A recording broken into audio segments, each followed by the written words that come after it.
আসসালামু আলাইকুম ওয়া রাহমাতুল্লাহ। প্রিয় দর্শকবৃন্দ, ভ্যাট উইথ ডক্টর রউফ ইউটিউব চ্যানেলে স্বাগতম। আজ আমাদের ৩২০তম পর্ব। আজকের পর্বে আমরা একটা রেভিনিউ অ্যানালিসিস করব। আমরা এনবিআর এর গত অর্থ বছরের যে রেভিনিউ কালেকশন সেটা আমরা অ্যানালিসিস করব। অ্যানালিসিস করে আমরা সবশেষে আমরা কিছু মতামত দিব। আজকের সেশনটা মূলত পলিসি মেকারদের প্রতি।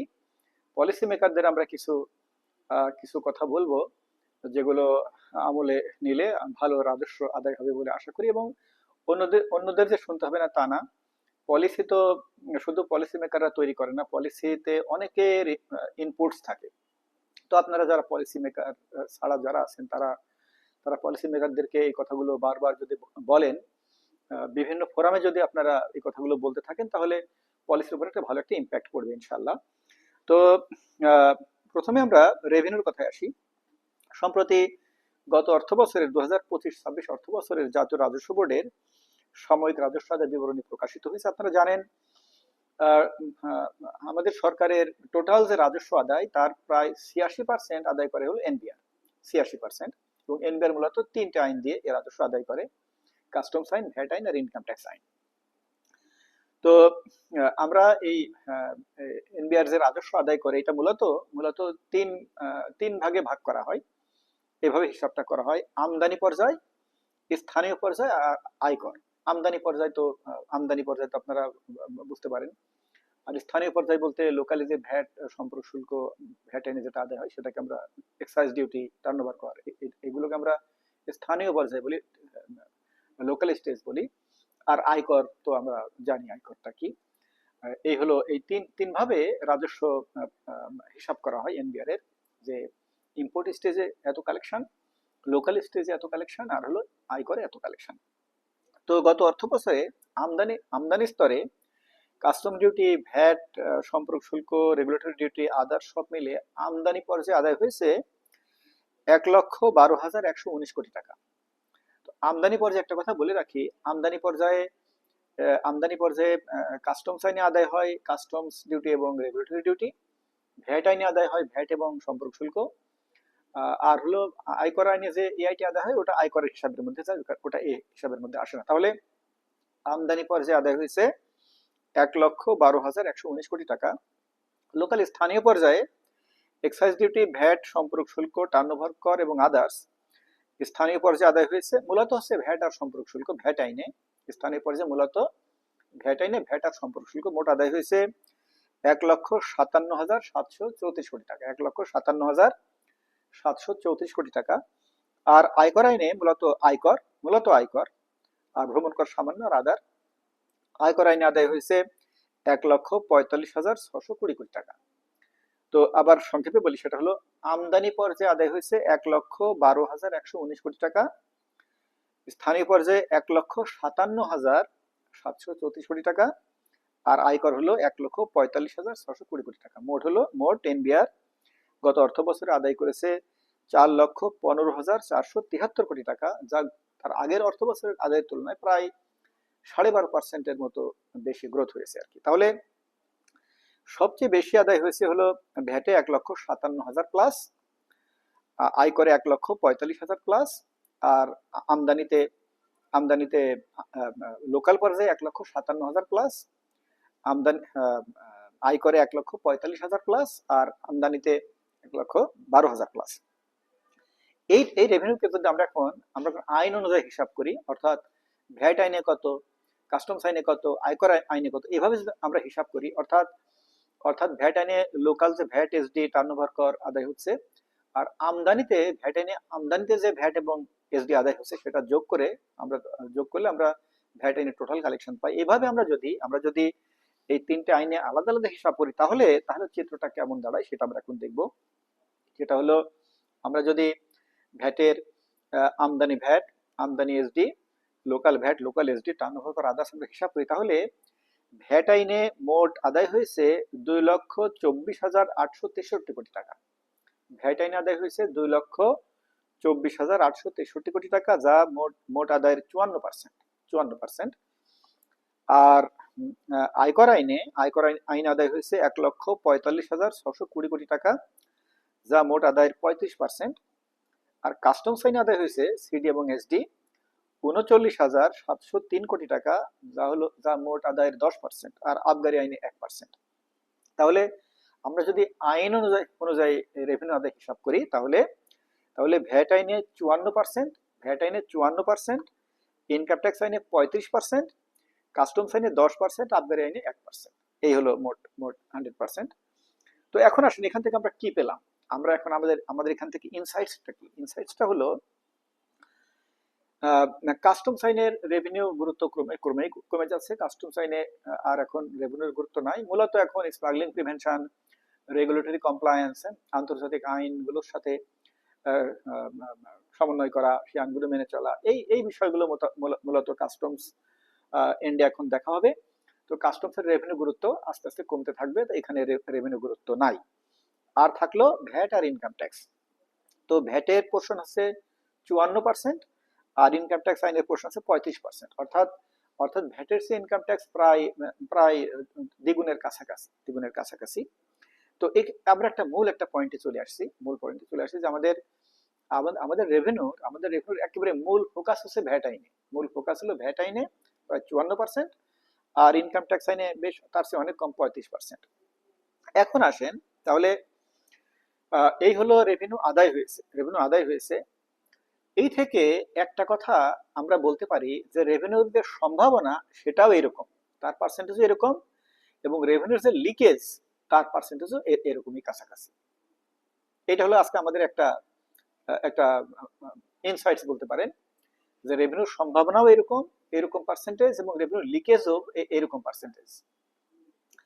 তো তাহলে কি দাঁড়ালো? দাঁড়ালো যে আমাদের এখন মূল ফোকাস দিতে হবে কোথায়? আমাদের এখন মূল ফোকাস দিতে হবে হলো একেবারে ভ্যাট আইনের আন্ডারে, তারপরে ইনকাম ট্যাক্স আইনের আন্ডারে। এরপরের কথা হলো যে আমি যেটা আজকে এই দুটাকে আমি একসাথে করে ফেলবো। আমাদের ভ্যাট আইনে এবং ইনকাম ট্যাক্স আইনে আলাদা আলাদা কাজ করতে হবে না। আমরা একটা কাজ করলে এই দুইটা কাজই হয়ে যাবে। সেই কথাটা আমি এখন আলোচনা করব। এটাই হলো আজকের ইনসাইটস। সেটা কি? আসেন সেই কথাটা আলোচনা করার আগে কিছু ব্যাকগ্রাউন্ড ওয়ার্কে যাই। সেটা হলো ভ্যাট এবং ইনকাম ট্যাক্সে কিছু ব্যাকগ্রাউন্ড কথা বলে নিই। সেটা হলো ভ্যাটে এখন বর্তমানে 8 লক্ষ প্লাস রেজিস্ট্রেশন আছে। 8 লক্ষ প্লাস, ভালো করে শুনবেন, 8 লক্ষ প্লাস। L2 ভুক্ত মাত্র 109টা প্রতিষ্ঠান 58% ভ্যাট প্রদান করে। 8 লক্ষ প্রতিষ্ঠানের মধ্যে 109টা প্রতিষ্ঠান 58% ভ্যাট প্রদান করে। যদি আপনি টপ রেভিনিউ গিভিং যদি 5,000 প্রতিষ্ঠান ধরেন, তাহলে প্রায় 99% ভ্যাট প্রদান করে 5,000 প্রতিষ্ঠান। এই হলো একটা ইনসাইট যে 8 লক্ষ প্রতিষ্ঠানের মধ্যে মাত্র 5,000 প্রতিষ্ঠান প্রায় 99% ভ্যাট প্রদান করে। একটা কথা বলা হয় যে শুধু যারা ভ্যাট দেয় তাদেরকে দেখা হয়, অন্যদেরকে দেখা হয় না। আমাদের অর্থনীতির কাঠামো এরকম, প্রত্যেকটা সেক্টরে হাজার হাজার প্রতিষ্ঠান আছে, কিন্তু 4-5টা প্রতিষ্ঠানের টার্নওভার প্রায় 95%। এই জন্য বড় থেকেই কমপ্লায়েন্সে নিতে হবে। তো ভ্যাটে কি বললাম, অল্প কিছু প্রতিষ্ঠান একেবারে লায়ন শেয়ার ভ্যাট প্রদান করে। ইনকাম ট্যাক্সেও তাই। ইনকাম ট্যাক্সে 1,24,00,000-এর কাছাকাছি একটি আইন আছে। এর মধ্যে প্রায় 80 লক্ষ রিটার্ন সাবমিট করে না। যারা রিটার্ন সাবমিট করে তাদের প্রায় 50-60% রিটার্ন গত বছর সাবমিট করতে সম্ভবত 42 লক্ষের কাছাকাছি, এরকম কাছাকাছি হবে। যারা রিটার্ন সাবমিট করে তাদের প্রায় 50-60% জিরো রিটার্ন সাবমিট করে। তাহলে থাকে কি?